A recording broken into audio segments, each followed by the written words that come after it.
Salam Bro and Sis Innovasurance dimanapun Anda berada. Kita bertemu lagi di Roadbusters The Series.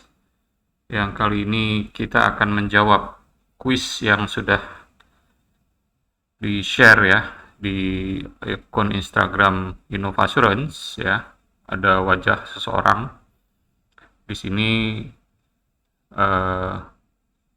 Beliau ini terkenal sekitar awal tahun 2000-an dan sampai saat ini masih aktif ya menjadi narasumber di beberapa seminar, membagikan pengalaman beliau, dan kita akan tarik pelajaran mengenai apa yang terjadi di perusahaan beliau sebelumnya, di mana beliau sendiri menyatakan dalam quotes-nya yang ditulis di majalah Times, I really found myself at a crossroads where there was only one right path to take. Jadi dia sendiri sebagai individu memutuskan untuk mengambil jalan yang berbeda dengan beberapa pihak yang ada di manajemen perusahaannya pada saat itu. Siapa sih dia ini? Ya, tentunya kita akan jawab di sesi Fraudbusters kita pada kali ini. Dan ternyata beliau ini adalah seorang auditor, ya, dulunya seorang auditor, bekerja di salah satu perusahaan ternama, ya, dan pernah dinobatkan sebagai Persons of the Year tahun 2009 oleh Time Magazine. Dan dia bersama dua orang wanita lain, ya, itu dikenal dengan julukan terkenal bagi mereka yaitu The Whistleblowers. Dan The Whistleblowers ini untuk yang kita lihat kali ini bernama Cynthia Cooper, ya, bernama Cynthia Cooper.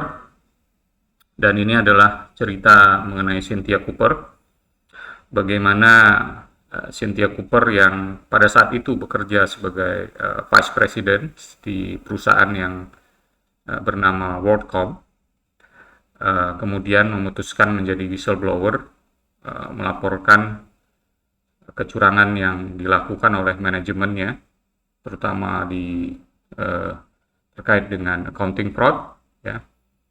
Dan kemudian sejarah mencatat bahwa perusahaan ini atau WorldCom adalah pada saat itu adalah perusahaan dengan accounting fraud dan juga kebangkrutan yang terbesar di Amerika pada saat itu sebelum diambil alih ya gelarnya oleh Lehman Brothers, ya, dan juga Washington Mutual. Dan kemudian Cynthia Cooper sendiri eksis ya sampai saat ini sebagai seorang konsultan. Oke, Cynthia Cooper sendiri kalau kita lihat secara riwayat hidupnya, Cynthia Cooper ini pernah menulis buku, ya. Kalau Bro and Sis, rekan-rekan Innovasurance berminat untuk membaca lebih detail mengenai Cynthia Cooper, ya, silakan Bro and Sis bisa istilahnya mengelabui atau memanipulasi beberapa informasi sebelum perusahaan tersebut merger atau akuisisi, ya. Nanti kita akan lihat di sesi berikutnya, tapi saya akan cerita dulu mengenai WorldCom, ya. Di sini kita pakai istilah too big too soon, ya. Kenapa too big too soon? Mungkin Bro and Sis, rekan-rekan Innovasurance ingat kita dulu pernah angkat cerita mengenai Toshiba, ya, mengenai Toshiba. Mungkin Bro Ensis ingat bahwa Toshiba sendiri itu punya sejarah 70 tahun lebih ya berkembang ya. Dan WorldCom ini sebenarnya ya mungkin sekitar 15 tahun ya berkembang menjadi perusahaan yang perusahaan telekomunikasi di Amerika Serikat nomor 2 setelah AT&T. Ya, Anda bisa bayangkan ya bahwa perusahaan ini yang tadinya bernama LDDS ini ya kemudian 95 itu mereka berubah menjadi WorldCom dan kantor pusatnya dipindahkan ke Clinton, Mississippi dan ternyata sudah menjadi nomor 2 setelah AT&T. Ya, pada saat itu AT&T merupakan perusahaan telekomunikasi terbesar ya dan di zaman tahun 90 pertengahan 90-an itu ada sekitar ya 3 besar ya kalau bisa dibilang di dunia itu AT&T, kemudian NTT ya NTT dari Jepang yang kemudian jadi NTT Docomo dan juga mungkin teman Bro Ensis penggemar Manchester United tuh ingat ya salah satu sponsornya zaman dulu itu adalah Vodafone ya. Vodafone adalah perusahaan telekomunikasi besar dari United Kingdom ya. Dan ternyata pada tahun 95 serta kemudian tahun 97 WorldCom ini menjelma menjadi perusahaan telekomunikasi terbesar kedua di Amerika Serikat dan melakukan merger akuisisi senilai 37 miliar untuk membentuk MCI WorldCom dengan membeli MCI Communications ya. Ini menjadi karena sebagai merger perusahaan terbesar dalam sejarah Amerika Serikat dan MCI juga melepaskan diri dari bisnis internet MCI untuk mendapatkan persetujuan dari Departemen Kehakiman Amerika Serikat. Dan kalau kita perhatikan ternyata minat atau keinginan WorldCom untuk terus besar ini ternyata nggak berhenti di situ ya. Setelah dia membesar menjadi WorldCom mengakuisisi lebih dari 60 perusahaan telekomunikasi di Amerika Serikat, kemudian merger dengan MCI Communications ya membentuk MCI WorldCom, dia kemudian berusaha mengakuisisi membeli perusahaan yang disebut dengan Sprint Corporation ya. Sprint Corporation pada saat itu nomor 3 setahu saya ya. Pada saat itu nomor 3 itu sekitar Oktober tahun 99 dan ini tentunya akan menjadikan merger senilai 109 miliar ini menjadi merger terbesar dalam sejarah dan akan melampaui AT&T ya. Makanya WorldCom merasa bahwa pada saat itu dia akan berusaha untuk menyalip AT&T, namun ternyata rencana merger ini ditentang oleh Departemen Kehakiman Amerika Serikat dan juga Uni Eropa karena khawatir akan menciptakan monopoli ya. Jadi pada bulan Juli tahun 2000 ini board dari MCI WorldCom kemudian menghentikan merger tersebut dan sehingga perjalanan si WorldCom ini untuk menjadi lebih besar lagi itu terkendala ya. Oke, kita akan perhatikan ya sebenarnya kenapa sih WorldCom itu berusaha untuk terus melakukan merger dan akuisisi ya. Ini kita akan perhatikan dulu chart sebagai berikut ya. Saya pakai istilah di sini bukan too big too soon lagi karena kita udah tahu ya ternyata perjalanan si WorldCom ini dalam waktu 15 tahun aja ya. Kalau Bro Ensis lihat di sini mereka punya stock price ya dan juga quarterly revenue-nya ya. Ini revenue yang warna kuning dan stock price-nya yang line chart warna biru. Ini kita perhatikan ini dari sekitar ya $7,5 ya kemudian bisa menjadi hampir 67,5 US dollar ya stock price-nya dari tahun 94 ke tahun 99 ya pertengahan tahun 99 ya. Ini kan sekitar 5 tahun ya. 5 tahun dia bisa meningkatkan seperti itu dan juga revenue-nya bisa melonjak ya dari di bawah 2.000 juta ya atau 2 miliar US dollar melonjak menjadi hampir 10 billion ya US dollar. Dan ini berlangsung dalam waktu yang sangat singkat ya. Apakah ini sesuatu hal yang kita bisa anggap sebagai bubble? Ya, ini sebenarnya adalah salah satu yang kita bisa cermati ya, Bro Ensis ya, bahwa di antara beberapa sejarah yang menuntun ya atau ya istilahnya mendahului adanya satu kondisi kebangkrutan, itu biasanya ada suatu pertumbuhan yang sangat cepat dalam waktu singkat ya. Itu kalau kita pakai beberapa istilah itu ada yang disebut dengan bubbles ya. Kalau kita ingat sejarah krisis keuangan tahun 2008 itu juga ada bubble yang terkait dengan subprime mortgage ya. Di situ terjadi peningkatan yang cepat ya dari sisi harga-harga properti ya, dan juga penjualan properti yang didukung oleh kredit pemilikan rumah yang diberikan kepada individu atau pihak yang sebenarnya tidak layak untuk mendapatkan kredit tersebut ya, sehingga menyebabkan terjadinya bubble. Nah, yang namanya bubble itu biasanya bisa meletus ya, dan pada saat dia meletus, nah disitulah terjadi kerugian secara secara signifikan dalam waktu yang sangat cepat ya. Dan ini juga mungkin bisa kita perhatikan bahwa dalam konteks WorldCom hal ini juga terjadi ya. Kenapa? Karena kalau kita perhatikan ya, bahwa ternyata kalau kita lanjutkan grafik ini ya, stock price yang tadinya pada tahun 99 itu tentunya manajemennya WorldCom tuh tidur nyenyak ya. Kalau kita perhatikan di sini ya, tidurnya nyenyak ya. Mungkin awal tahun 2000, pertengahan tahun 2000 juga masih nyenyak ya. Tapi kemudian mulai anjlok dalam waktu sangat singkat ya, sekitar 2,5 tahun anjlok, bahkan saat ini menjadi di bawah $1 ya, harganya itu cuma sen yang terakhir pada saat sebelum dia bangkrut itu anjloknya gila-gilaan, dan berposisi Juni 2002 ya, sebelum dia disetujui kebangkrutannya, itu nilai sahamnya sudah di bawah $1 ya.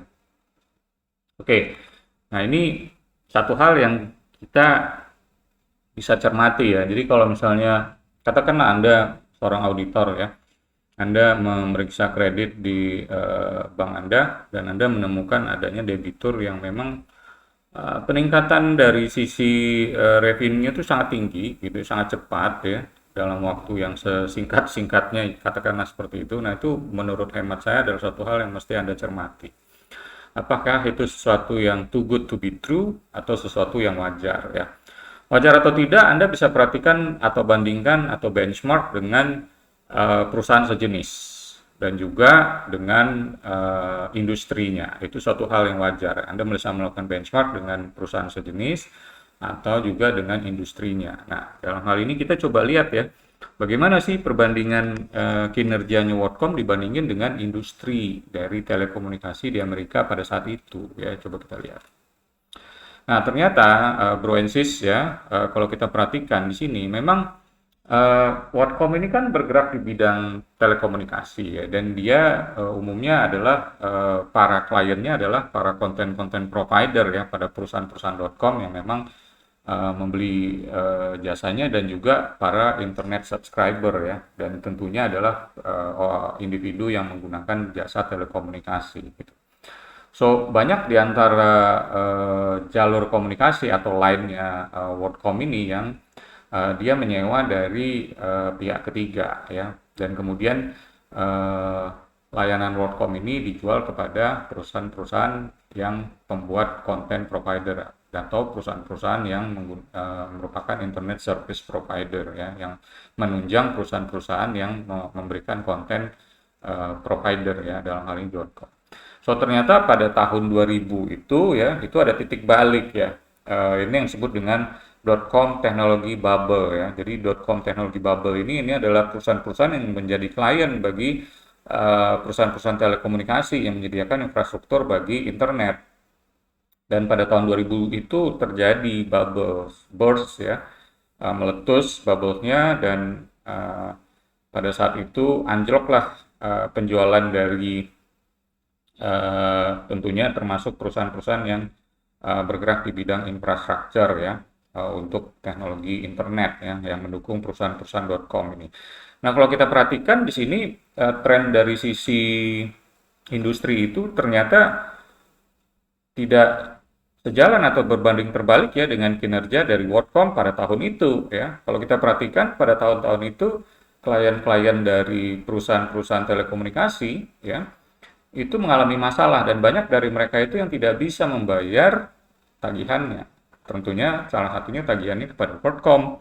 Bahkan pada saat itu kalau kita perhatikan line chart dari kinerjanya AT&T sebagai kompetitornya WorldCom itu juga mengalami masalah yang sama dengan WorldCom. Tapi kenapa WorldCom pada tahun 2000-2001 itu masih mencatatkan revenue sebesar 35 billions US dollar ya.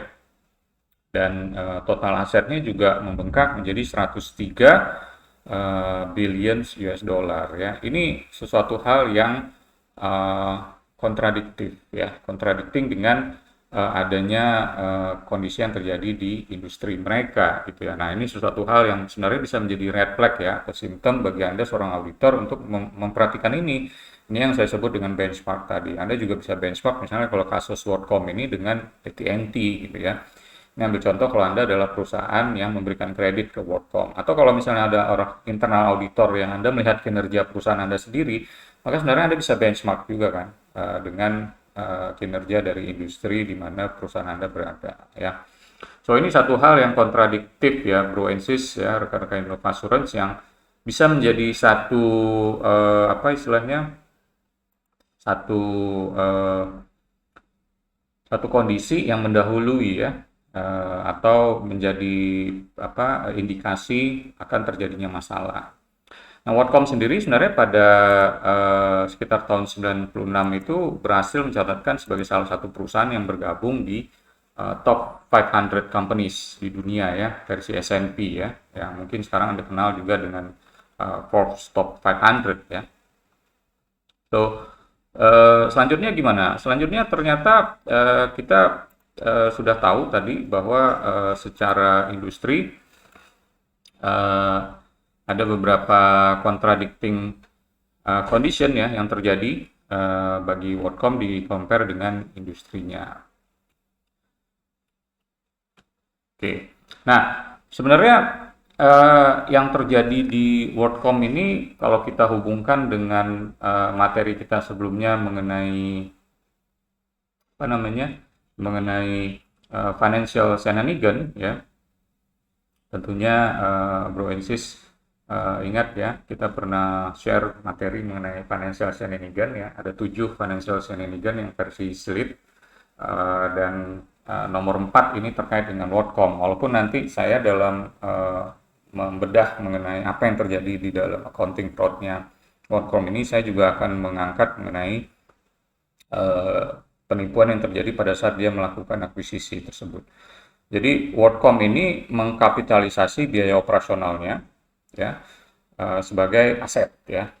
So dia mengkapitalize biaya operasional expense ya yang seharusnya berdampak terhadap income atau profit and loss-nya menjadi aset sehingga menggelembungkan dari nilai asetnya dan tentunya apa namanya meningkatkan total net worth dari perusahaan atau WorldCom tersebut ya. Dan ini adalah masuk dalam kategori financial shenanigan nomor 4 ya. Silakan Anda bisa cek video-video kita sebelumnya untuk melihat materi khusus mengenai financial shenanigans ya. Kita akan lihat bagaimana sih si WorldCom ini mengelaborasi teknik penipuan ini sehingga dia bisa mengelabui investornya dan meningkatkan nilai sahamnya secara curang ya. Nanti kita juga akan lihat bagaimana penipuan yang dilakukan pada saat dia melakukan akuisisi ya, merger dan akuisisi dengan perusahaan-perusahaan lain. Oke, sebelum kita lanjutkan, saya ingatkan kembali Bro and Sis yang belum subscribe, silakan Anda subscribe channel kita ini sehingga Anda bisa mendapatkan manfaat ya dari ilmu yang kita share di sini bagi karir atau pekerjaan Anda sehari-hari dan juga pengetahuan Anda mengenai teknik untuk menanggulangi fraud ya. Oke, silakan dan Anda bisa subscribe, kemudian tekan tombol lonceng untuk bisa mendapatkan update ya mengenai materi-materi yang bermanfaat di channel Innovasurance ya. Oke, kita lanjutkan dan mengurangi nilai buku dari aset dari perusahaan yang diakuisisi, dan kemudian di sisi lain dia meningkatkan nilai goodwill-nya ya. Oke, itu yang pertama yang dia lakukan, kenapa dia memilih teknik untuk melakukan akuisisi seperti ini. Ya, kalau Broensis cermati ya, ini kenapa ya Bernard Ebers dan para manajemennya ya di accounting seperti Scott Sullivan ya, kemudian ada juga accounting managersnya yang bernama Vincent, itu melakukan teknik seperti ini ya, karena di sisi lain ambil contoh pada saat mereka melakukan merger acquisition dengan MCI itu hard asset dari MCI ini dikurangi sampai dengan dicatatkan atau dibukukan lebih rendah 3,4 miliar US dollar ya. Kemudian di sisi lain dia meningkatkan intangible asset ya. Contohnya goodwill di sini seperti halnya merek ya, merek dagang dan sebagainya dengan nilai yang sama. Ya, artinya dia bisa mendapatkan insentif berupa di sini biaya yang harusnya kalau misalnya itu adalah hard asset itu maka biaya tersebut itu harus di-charge paling sekitar 4 tahun ya, paling lama 4 tahun. Tapi kalau misalnya goodwill itu bisa diamortize lebih dari hard asset ya, dengan jangka waktu yang lebih panjang, sehingga WorldCom dalam hal akuntansinya ini bisa men-shifting 3,4 miliar tersebut dari hard asset menjadi goodwill, sehingga secara jangka waktu yang lebih panjang maka struktur biaya dari WorldCom ini menjadi lebih murah gitu ya. Dan ini sebenarnya satu teknik penipuan ya, Proensis, yang bisa dilakukan pada saat merger dan acquisition. Nah, ini suatu hal yang mesti dicermati ya. Ya, dan ini kalau kita perhatikan dari tahun 95 WorldCom dengan CEO-nya Bernard Evers ini sudah mengakuisisi banyak sekali ya perusahaan. Pada tahun 95 mereka mengakuisisi Wiltel, kemudian 96 mereka mengakuisisi perusahaan yang bernama MFS, Unet, kemudian BLT Technologies tahun 97, baru kemudian dia mengakuisisi MCI, dan di tahun 98 itu selain MCI juga mengakuisisi Brooks, Fiber, ANS, and CompuServe ya. Dan kemudian masih berlanjut di tahun 99 dengan mengakuisisi Skytel, CAI Wireless, dan OS Email, yang kemudian mereka berusaha untuk melanjutkan akuisisi ini dengan mencoba mengakuisisi Sprint ya, namun kemudian ditolak oleh Departemen Kehakiman Amerika Serikat ya. So, apa yang terjadi? Yang terjadi adalah berarti dengan adanya dia shifting ya, shifting dari hard asset menjadi intangible asset tadi, aset dari MCI ya, yang dia ya manipulasi menjadi intangible asset atau goodwill. Nah, dalam 4 tahun, proyeksi 4 tahun ke depan itu struktur biaya dari WorldCom itu akan menjadi lebih rendah, signifikan sekali penurunannya. Sementara di sisi lain pendapatan dari MCI itu dia bisa nikmati. Ini suatu hal yang sebenarnya curang ya. Dia ingin mendapatkan revenue dari MCI, tapi di sisi lain struktur biaya MCI itu kemudian aset-aset dari MCI itu dia bukukan sebagai intangible asset, sehingga biaya atas aset itu menjadi lebih murah ya. Dan ini sebenarnya earning per share dari WorldCom ini sebenarnya harusnya turun ya. Kalau menurut perhitungan SEC pada saat itu seharusnya turun 14 sen per share ya. Tapi seperti kita ketahui ya justru setelah ada merger acquisition dengan MCI ini, maka nilai saham dari stock price dari WorldCom ini pada tahun 2000 itu meningkat ya dari 1,26 ya per share ya menjadi 1,40 ya. So ini satu hal yang sebenarnya penipuan ya yang dilakukan oleh WorldCom pada saat dia melakukan merger acquisition. Kemudian hutang-hutang dia kepada MCI pada saat itu seperti kita ketahui adalah perusahaan-perusahaan yang diakuisisinya adalah perusahaan-perusahaan yang bermitra dengan dia ya, berbisnis dengan dia. Nah, hutang-hutang itu juga di under value ya, dicatat nilainya menjadi lebih rendah gitu ya dari seharusnya. Dan ini tentunya adalah satu kecurangan yang secara signifikan juga mengurangi struktur biaya dari WorldCom setelah akuisisi tersebut. Ini sebenarnya satu keanehan ya. Jadi kalau Bro Ensis melihat ada satu kegiatan merger and acquisition, itu hal-hal seperti ini yang harus dicermati. Apakah struktur biaya setelah proses merger akuisisi itu menjadi signifikan berubah ya, ada salah saji dan sebagainya, itu hal-hal yang mesti dicermati gitu ya, termasuk juga kewajiban-kewajiban yang ada dari perusahaan-perusahaan yang diakuisisi itu seperti apa kejadiannya, apalagi kalau ternyata di antara proses merger acquisition ini biasanya adalah perusahaan-perusahaan yang bergerak di bidang yang hampir sama ya, sehingga di antara mereka itu sebenarnya sudah ada interaksi atau transaksi bisnis ya. Oke, nah yang berikutnya adalah kita akan lihat apa yang dilakukan WorldCom apa namanya pada saat dia mengcapitalize operational expense ya, Senendingan nomor 4. Tapi mungkin ada pertanyaan dulu dari Bro NC. Sebenarnya bagaimana sih WorldCom ini membiayai proses akuisisi tersebut? Ya, WorldCom ini sebenarnya mendapatkan dana itu dari perusahaan-perusahaan perbankan ya. Perusahaan-perusahaan perbankan yang misalnya pada Juli 2001 itu WorldCom itu mendapatkan credit agreement dari multiple banks ya, katakanlah konsorsium bank yang ada di Amerika ya. Salah satu termasuk JP Morgan Chase itu senilai 2,65 miliar US dollar ya untuk membiayai proses akuisisinya ya. Nah, ini yang kemudian menyebabkan dia tidak berhasil memenuhi kewajibannya pada kreditur tersebut dan kemudian dibangkrutkan ya. So ini juga mesti dicermati ya kalau kita menemukan ada satu perusahaan yang membesar ya, bertumbuh dengan leverage yang mungkin besar ya, yang berasal dari pinjaman-pinjaman dari pihak ketiga ya, dan ini tentunya mesti dicermati karena leverage-nya udah sangat tinggi ya.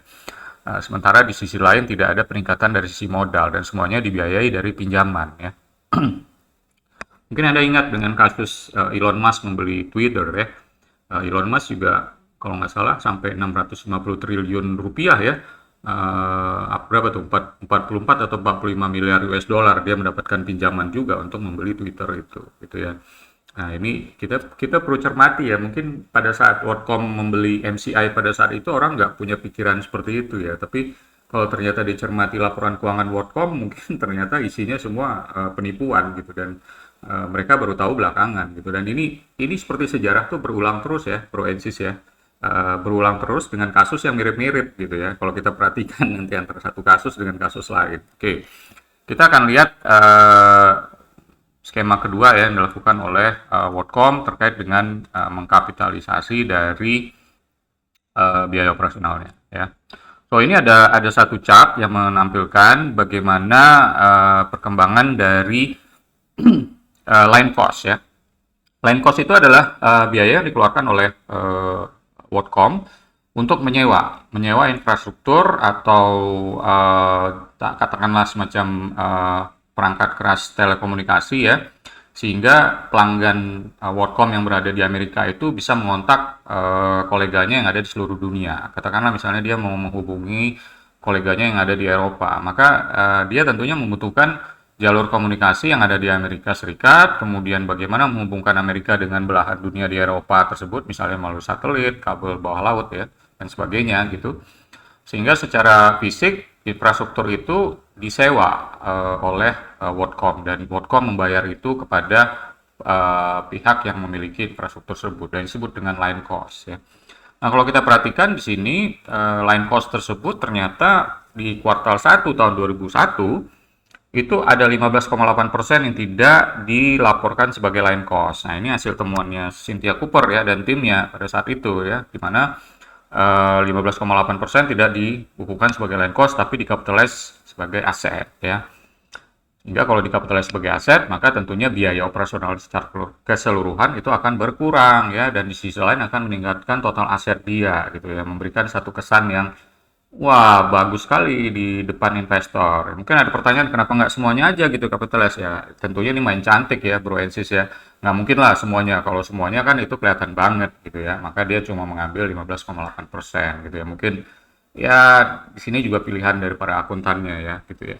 Kemudian di kuartal 2 2001 itu ada 14,1 yang dikapitalize, 16,5% di kuartal 3, 20,9% di kuartal 4, dan terakhir di kuartal 2 di kuartal 1 tahun 2002 itu 19% ya. Ini yang di capitalize. Sehingga dalam hal ini dengan adanya capitalize itu ya merupakan satu teknik Shanahan nomor 4 ya.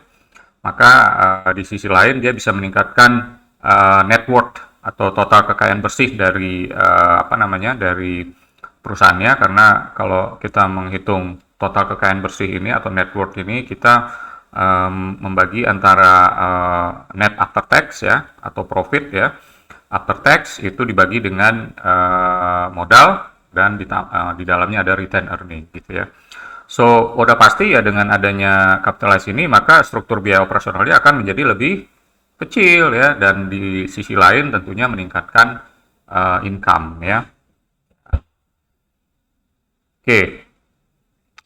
Nah, ini tentunya dalam hal ini adalah satu hal yang Anda bisa cermati sebenarnya. Anda bisa cermati apakah pada saat misalnya kita melakukan audit terhadap capital expenditure itu ada biaya-biaya operasional yang di capitalize ya. Nah, ini kita masih cermati ya, karena biasanya kalau kita bicara capex itu tentunya ada satu fixed asset yang dibeli misalnya gitu ya, ada satu project yang dilakukan. Nah, project ini yang kadang-kadang suka membungkus aja gitu, sebenarnya ada biaya operasional yang di capitalize gitu. Ini mesti Anda cermati gitu ya.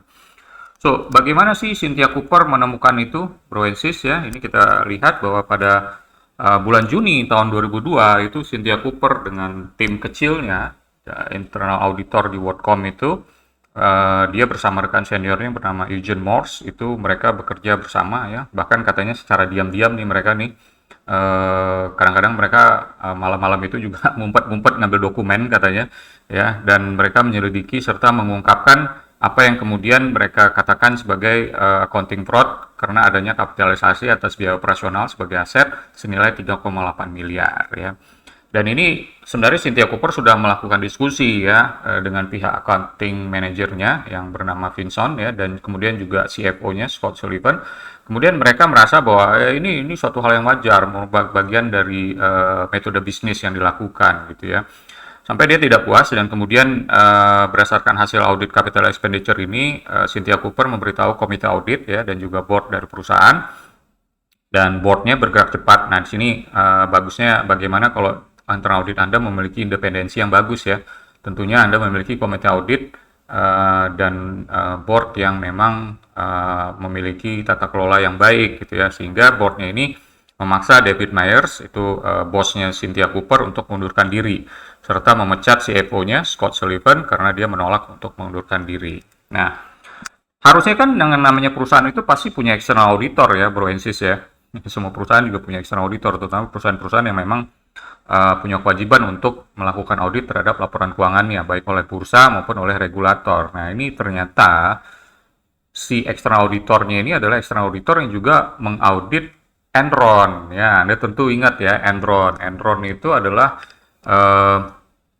perusahaan minyak ya, yang juga melakukan penipuan akuntansi yang ya masanya itu nggak terlalu jauh ya dibandingkan dengan WorldCom ya, dan itu hampir berdekatan gitu, dan bahkan auditornya sama, Arthur Andersen ya. Arthur Andersen ini kemudian menarik opini auditnya pada tahun 2001 ya, karena memang udah salah gitu kan, dan itu juga men-trigger adanya investigasi yang dilakukan oleh SEC ya. Dan ternyata SEC ini setelah melakukan investigasi bahkan ya dia mendapatkan satu kesimpulan bahwa ternyata WorldCom sendiri sudah mendongkrak nilai perusahaannya itu, kekayaannya itu secara tidak wajar sebesar 11 miliar US dollar ya, jauh lebih besar dari yang ditemukan oleh Cynthia Cooper ya, walaupun Cynthia Cooper juga tentunya berperan dalam hal ini, membuka itu ya, mengungkap itu dan kemudian melaporkan secara internal. Ini suatu hal yang menarik ya. Mungkin bisa kita bahas bagaimana kalau whistleblowing secara internal itu bisa efektif gitu. Kebanyakan orang whistleblowing justru kepada pihak luar gitu ya. Dan ya Anda ketahui bahwa Enron itu juga diaudit oleh Arthur Andersen, dan ini termasuk penipuan akuntansi yang terbesar ya sebelum WorldCom. Dan setelah itu ada yang namanya skema Ponzi oleh Bernard Madoff, dan nanti di 2008 Anda juga ketahui ada penipuan yang menyebabkan kebangkrutan terbesar ya dalam sejarah Amerika, yaitu Lehman Brothers. Oke, itu cerita dari Cynthia Cooper bagaimana dia bisa menemukan itu ya, Proensis ya. Dan kalau kita cermati sebenarnya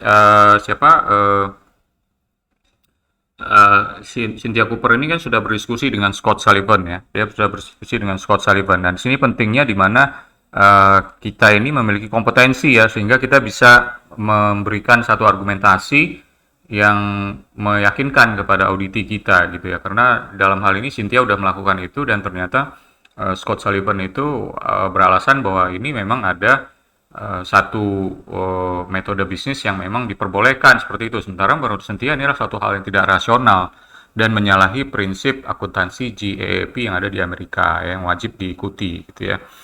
So sebenarnya juga Cynthia juga melihat bahwa secara industri itu terjadi downtrend ya, di mana kompetitornya WorldCom juga mengalami masalah ya. AT&T mengalami masalah karena tadi perusahaan-perusahaan.com itu banyak yang bangkrut ya, sehingga meninggalkan tagihan-tagihan yang macet yang tidak dapat dibayar gitu ya. Tentunya hal ini juga seharusnya berdampak terhadap pendapatan dari WorldCom. Nah, di sisi lain ada seperti kita lihat tadi di awal, ternyata kinerja WorldCom itu dicatatkan secara baik-baik saja gitu ya. Too good to be true ya. Nah, ini yang kemudian juga kalau Anda perhatikan bahwa kasus Enron dan WorldCom ini men-trigger munculnya satu undang-undang yang mewajibkan board ya di Amerika itu, perusahaan-perusahaan di Amerika itu untuk menyatakan tanggung jawabnya atas akurasi dari laporan keuangan. Bahkan ada satu klausul dari Sarbanes-Oxley ya, yang kita kenal dengan Sarbanes-Oxley atau SOX, yang mewajibkan board juga untuk memverifikasi akurasi dari laporan keuangan pada saat terjadinya merger dan akuisisi. Ya, ini juga ya dilatar belakangi oleh kasusnya WorldCom ya, Proensis ya. So, ini yang terjadi, dan seperti kita ketahui kemudian apa yang terjadi oleh WorldCom ini. Nah, yang terjadi berikutnya oleh WorldCom ya tentunya ada proses tindakan hukum ya terhadap manajemennya. So, kalau kita perhatikan ternyata di sini sebelum WorldCom itu ada Enron ya. Ini dalam waktu yang tidak terlalu jauh ya. Kemudian setelah WorldCom ini itu ada Washington Mutual, dan kemudian ada Lehman Brothers ya. Silakan Proensis bisa komen ya di channel kita ini. Anda setuju nggak kalau di sesi berikutnya kita akan angkat kasus Lehman Brothers ya. Mudah-mudahan nanti kita akan bisa tampilkan di sesi berikutnya untuk kasus Lehman Brothers, yang tentunya akan menjadi satu pengetahuan yang menarik ya buat kita pelajari.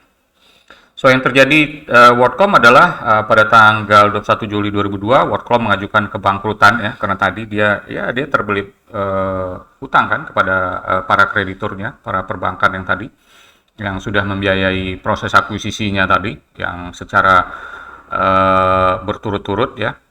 Dan kemudian ini menjadi kebangkrutan terbesar dalam sejarah Amerika Serikat sebelum terjadinya kebangkrutan Lehman Brothers dan juga Washington Mutual ya pada tahun 2008.